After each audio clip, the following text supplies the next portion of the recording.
welcome to The Radical Bureaucrat, a podcast for people who want to change institutions from the inside. Today's Thursday, April 16th, and we're here in New York City. We keep hearing about the extent to which our hospitals and medical staff are overwhelmed with new cases.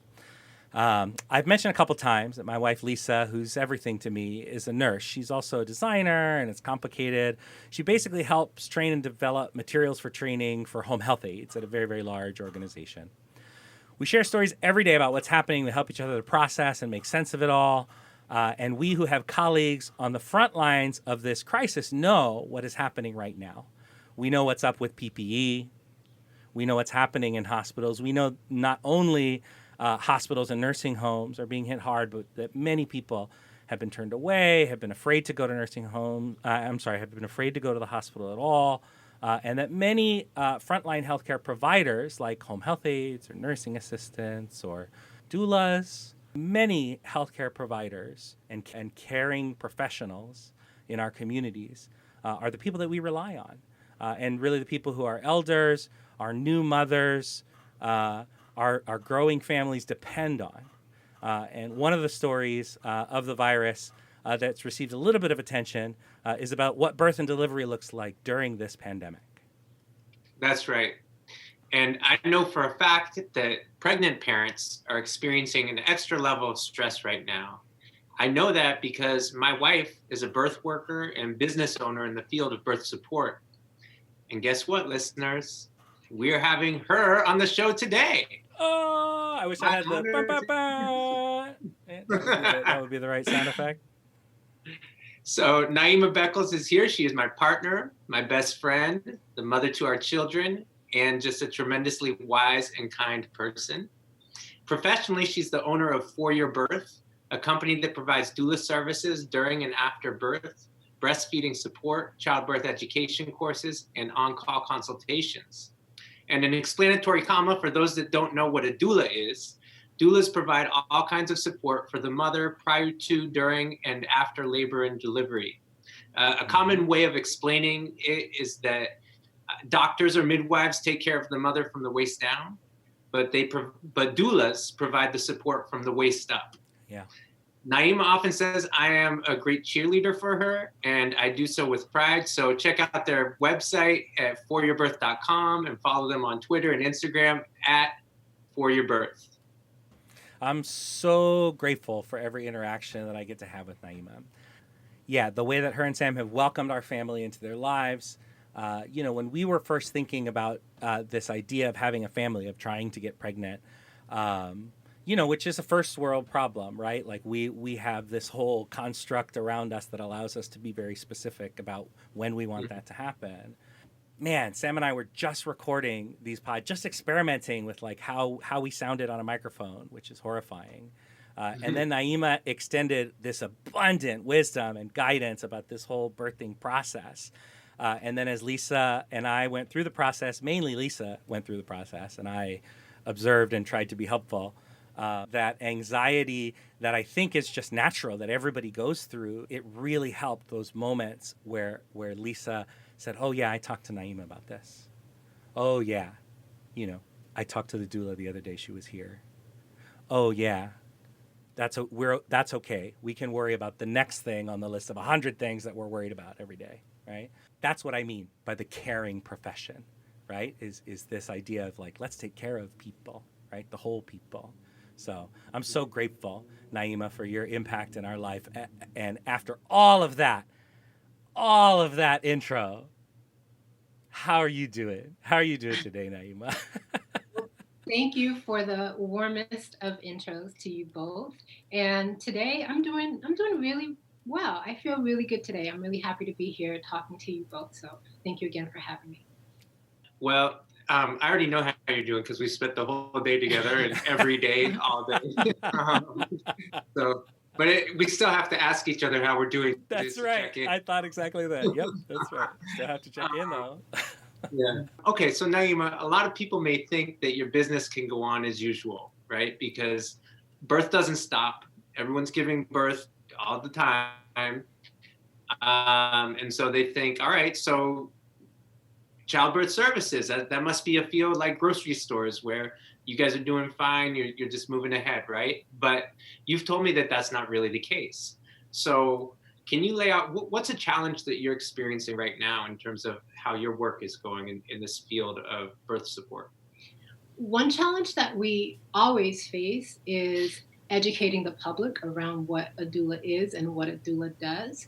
Many people outside of this big health crisis don't always understand that we're there to give informational, physical, and emotional support to parents as they are preparing to give birth, during the time that they give birth, and after they give birth. So I find my work is always informing the public, always letting people know that this is an option, and also helping people access it. During a pandemic, if doula care felt like a necessity before, it definitely does not feel essential right now, or people are having a difficult time parsing out what's essential and what's not. People also, I think, spend a lot of time thinking about the actual day that they go into labor and imagining doula support being really beneficial to them on that day. Whereas I have found and learned in my own doula practice that doula support, the best kind of doula support, prepares you for birth and supports you after. So it's always really great when my clients don't need me as much as they thought that they did on the day that they're giving birth, because we prepared for so many hours through classes, through consultations leading up to that birth. So for example, I have a client currently, she gave birth on Saturday. She was planning to birth here in the city. A couple of weeks before her due date, she was away visiting her family, and she called me minutes before getting on the train to come back to the city to say, Naima, should I come back to the city? Because I'm hearing that I can't have you or anyone with me in the hospital at the time that I give birth. So this was during that window of time where a few of the hospitals said, no one can come in. Mm-hmm. And I told her, no, absolutely not. Do not come back to the city. Stay where you are. You're with family. You can figure it out there, and I'll give you virtual support. And she did. She gave birth on Saturday. And she told me, actually, she called me when she went into labor. We just texted a few times over the course of the day, very casually. It was all great. 2 hours after she gave birth, she called me to say, hey, my baby was born, and I'm so sorry that I didn't call you, but it turned out that I didn't need you. And I said, well, that's because you did all the work. So my job was fulfilled. I did what I needed to do. And I counted the hours with her. I said, you spent about 12 hours between classes and consultations and in-person meetings and a video conference, figuring this out. So you were brilliant in birth. You were ready. You were prepared. That's awesome. Awesome for me too, because on Saturday night was like, I'm on call tonight. And then a few hours later, she's like, the baby was born. I'm like, yes, we're going to sleep through the night. But it's really powerful what you say about the work of educating the public, and the work that parents have to do in preparation for birth. Mm-hmm. But tell us more about what's particularly challenging about doing your work now during this pandemic. The challenge now is that we're not seeing people come for the support. So I'm not seeing the same number of inquiries. I hardly see any inquiries at all in my inbox. So people are not looking for support. And when they are looking for support, if they've been existing clients, they just want to talk about like what they want to set up contingency plans. So what do I do if this happens? What do I do if my partner has a fever on the day that we go to labor? What do we do? So it's like all crisis mode that we're in. It's all triaging that I'm doing right now with existing clients. And then potential clients aren't able to have the bandwidth to think about more support, or feel like they might be stretched financially. I'm projecting here, I don't know for sure. Or they may be told by their medical care providers, who are a great line of referrals for me, that you don't need a doula. I'm here. We'll take care of it. Like, your doula can't be here with you anyway, because I don't think that care providers in the medical field right now have the capacity to think about the full range of support that we're able to deliver. They're just thinking about the moment that they're in the hospital. Right, and that is so much of how we treat birth in this country, right? Is that birth is happening. If you watch any TV show or movie, and Naima and I often laugh about this, it's like birth starts when your water breaks, and then it ends with some screaming and a baby coming out, right? And there's not the pre and the post and an appreciation of how important all of that is, especially in our Western context. Yeah, it's so profound and so true what you're saying. Like, and this is what I was trying to say with my long-winded introduction, was that like in those moments where we're like imagining the day of crisis that we've been told about, we're sort of looking to reference, okay, who are people who we kind of like feel like understand what we're looking at here, and like, what do they think? And then to hear like, well, listen, here's a critical view on the hospital industrial complex, right? Here's a video to watch. You know, everybody watches the Ricky Lake video, right? And then like, oh, you know, we're all in a panic. But what you're saying is so profound. It's so like lizard brain, right? Because right now we're scared about this bigger thing, this crisis. And like the hospital is involved in our vision of that emergency of childbirth. And we all attached it as all our baggage about hospitals, all our baggage about healthcare, right? Which, right, is a whole multiverse of stuff, right? And we're scared and we're just panicked. And to hear people say like, no, listen, I've seen birth. I've seen it happen, you know, many times. And I've seen it go wrong. I've seen it go right. I've seen what the distribution looks like. And I can tell you from that view of the whole field, it's going to be okay. And really, it's preparation. And really, here's a class you can take. I took Daddy Boot Camp. That was a referral we got through Naima. Daddy Boot Camp. I went to the Upper West Side, and I talked to this brother who was amazing, who was a physical therapist and like understood baby anatomy and physiology. Is like the best class I've been to since grad school. It was so good. And that accessing that network of care, wow, that's what's up. And that's what people in a crisis need, is to access their network of care. Hey guys, don't forget, there's a network of care. There are people, there are ancestors, there are aunties, there are people who are a network of care who know things, right? Don't be afraid to ask. That's a lot of it. That was a lot of what the doula experience taught us, right? It's really hard to ask. It is really hard to ask for help. Yeah. I really like what you said, Abram, that having a doula as part of your preparation for birth and after really helped you ask for support, because there's so much practice that people actually get in asking for support throughout the relationship with their doula. And it's what you need through parenting. You need to continuously be asking for support. Yeah. So I kind of alluded to it a little bit there, and I hear you on the like the triaging part of the job, but I'm really interested in that educating and informing piece of it, and I really wanted to ask, because you are so situated that you understand how we got to where we are in this place, on this island and waters, right? In New York City.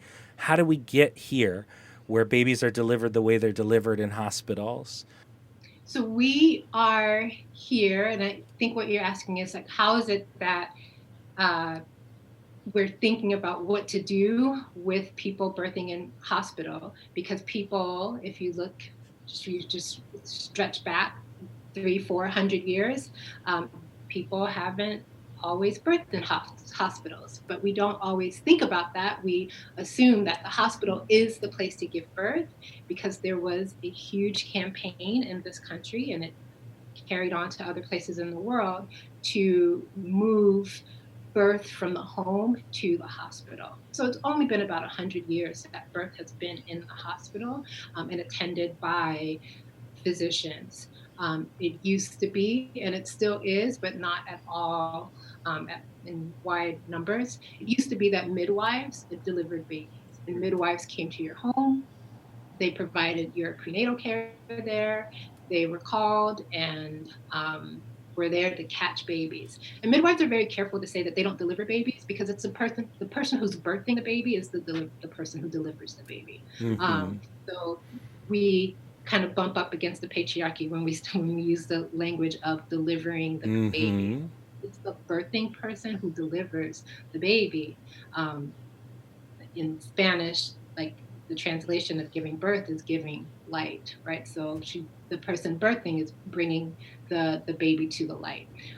So you don't really need someone to do that for you. You just need people to help and attend and catch. So what has happened though is that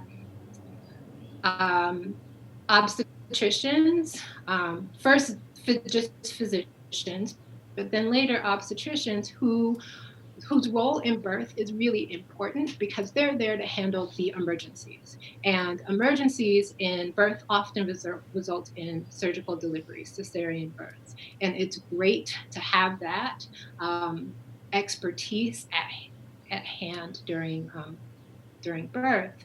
But most of the time, they're not needed. So in an ideal situation, we would have midwives working in partnership with obstetricians so that when emergencies arise, then there are people who can take care of those emergencies. And really that only emergency that I'm thinking of is the cesarean. So there are lots of emergencies in birth that midwives can take care of really well. So we got here because obstetricians really needed to like kind of make a career for themselves. They needed to convince hospitals and hospital managers that they were needed and that people were safest if they gave birth in a hospital. Yeah, safest. So we were really looking for, and I say we, like the culture was looking for a way to remove all risk, where in birth is a situation where risk is inherent, right? There is going to be some. So now if we fast forward to where we are now, people see the hospital as the safest place to give birth, where lots of research points to reasons for why it may not be the safest place to give birth. We have heard, I'm sure your listeners are aware of all the research and writings that came out over the last year and a half about the maternal mortality rate for Black women and how much higher it is.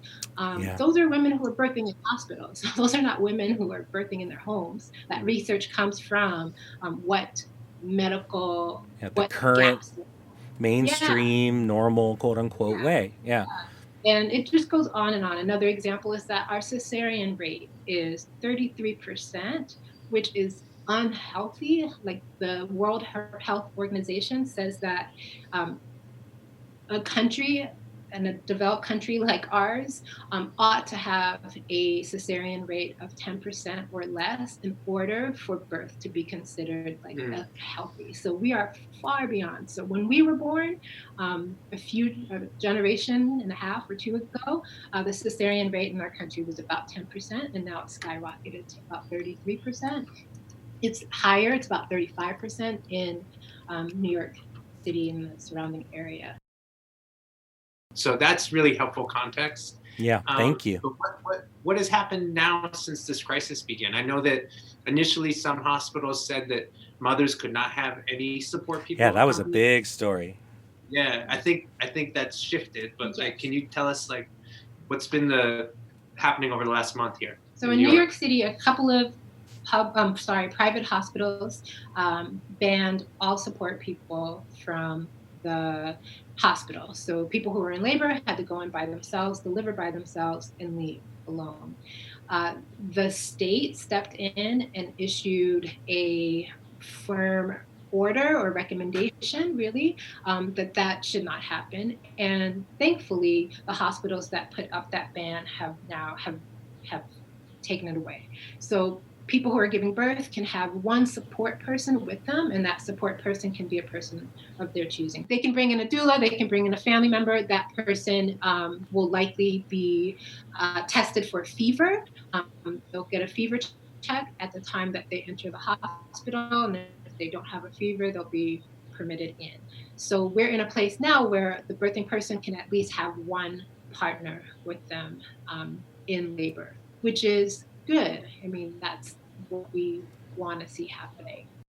So the birthing person, and we say birthing person because different genders can actually give birth, but let's just say for the scenario, the birthing person is a woman who has a partner, and they're generally, if their partner is available, then they're going to want the partner to come, and they're going to think, we cannot have a doula to come with us as well. We're not able to bring a second person in. So then they're not opting to even inquire, even though what you've seen is that virtual support, pre and post support, can be tremendously helpful, and even the virtual support while they're there if they're making phone calls. Yeah. Mm-hmm.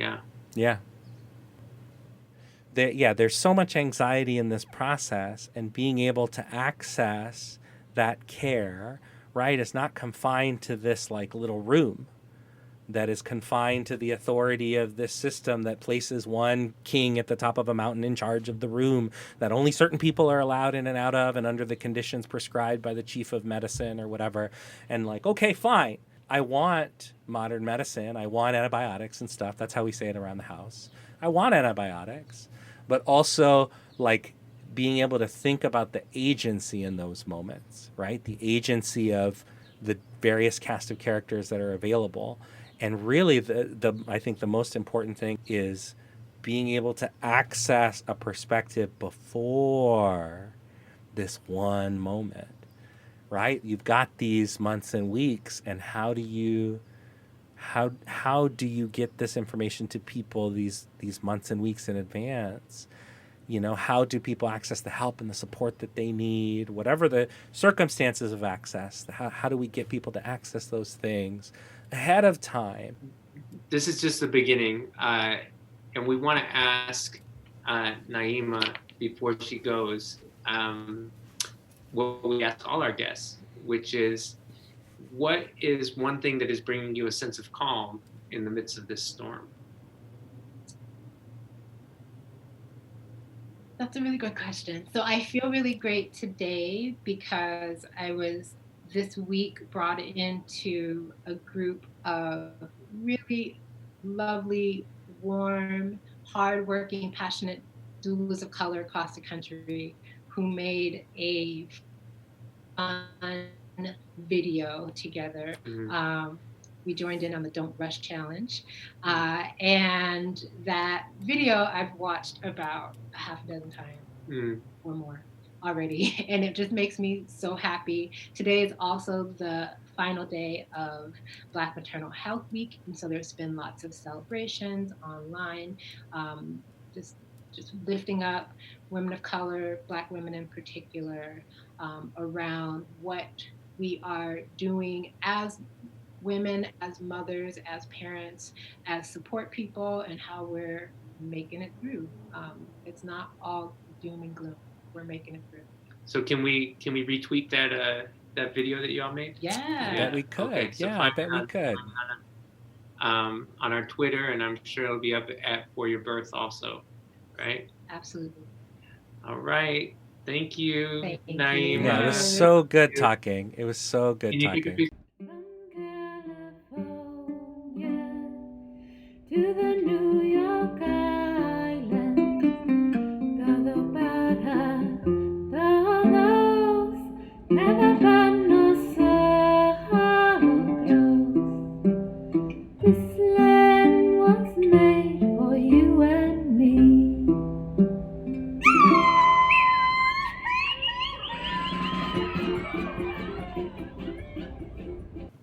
So you alluded to it already, Abram. But let's hear the full. It's a good wrap. What's one thing you learned in an equitable world? It broke up a tiny bit, but I know the question you're asking. I think accessing care has been on my mind heavy, and the ways in which our networks of care, our communities of care, are just being walloped right now. I don't know. I think the business side of it, business is going to bounce back. It's just a matter of time. And you know that when you own a business, it's not, it is interesting to hear. And I think what I'm gathering from Naima's observation about people not reaching out for the support. And I think it's just fear. And it's, fear has this way of taking our list of 10 goals for today and reducing it to one thing that just got added and the other 10 are gone. And like, that's the lizard brain. That's the amygdala. That's right. That's the part of your brain. Oh my God, it's going down. I might get sick and die. Boom. The list of 10 things is gone. And it might not come back for days. Yep. Right. And I think that's hard for us to accept when we live in a system built on our productivity, on our producing something every day. Right. In order to access, it's like the experiment where you push a button and then a treat comes out of the machine, right? Or it shocks you and you learn to push the right button.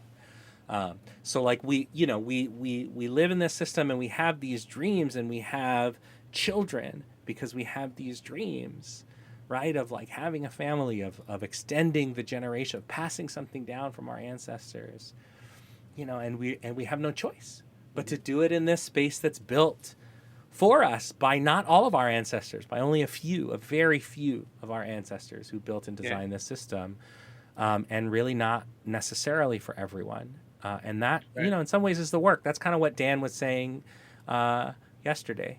That the work is that changing the system so that it does accomplish the thing that it's supposed to have been accomplishing, but doesn't because it wasn't designed that way. Yeah. I think the fear that you're talking about that creates these systems where we don't actually act in our best interest or receive the care that we should receive, that we could receive, is part of an approach to risk management that pervades our culture. And I think about, I always go back to kind of the education analogies, right? And so to me, a risk management strategy is a strategy to ensure that every student scores at least proficient on a test. And so what we do is we kind of lower the bar to proficiency as opposed to having more conversations about what the potential and the possibilities are.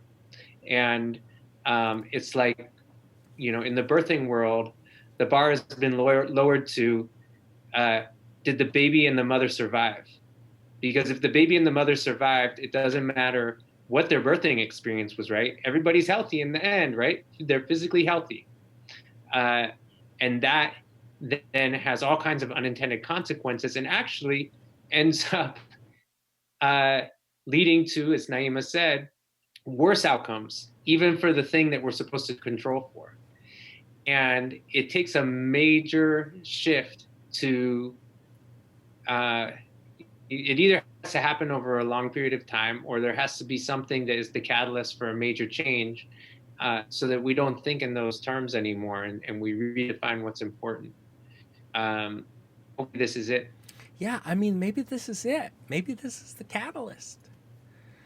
I mean, I referenced the Ricky Lake documentary, right? What's the name of it? The Business of Being Born. Yeah, The Business of Being Born. Wow. Mm-hmm. Right? Everybody who watches that, everybody's thinking about having a kid should go watch that right now. Absolutely. We'll wait. What is happening right now in this moment is people are going through en masse a healthcare system reconfigured for this crisis by the ultimate authority of the land. You are forced to, this is the priority, forget about everything else. And so that service level bar that you mentioned, that like, making sure nobody dies is like the bar. Right. And even that, right? There's like a panel you have to go to. It's like a bureaucratic annoyance when it happens, right? Unless there's some really crazy malfeasance happening, right? So like that bar is the minimum service level, and the crisis consumes 95% of computing capacity all day long, right? So like in that environment, the same throughput of people are having children, and so they're experiencing trauma. So yeah, it's going to change. We just have to be ready with solutions, with reimaginings. This is it. It has to change. Let's also end by being good bureaucrats. The views expressed here are personal opinions and do not reflect the official or unofficial position of any government agency, policy, party, leader, or really anyone besides the two of us. And maybe you, but maybe not. This content has not been sponsored or approved by anyone and was mostly just made because we wanted an opportunity to talk about things that matter to everyone, whether they realize it or not. Thanks for listening. Thank you, everyone.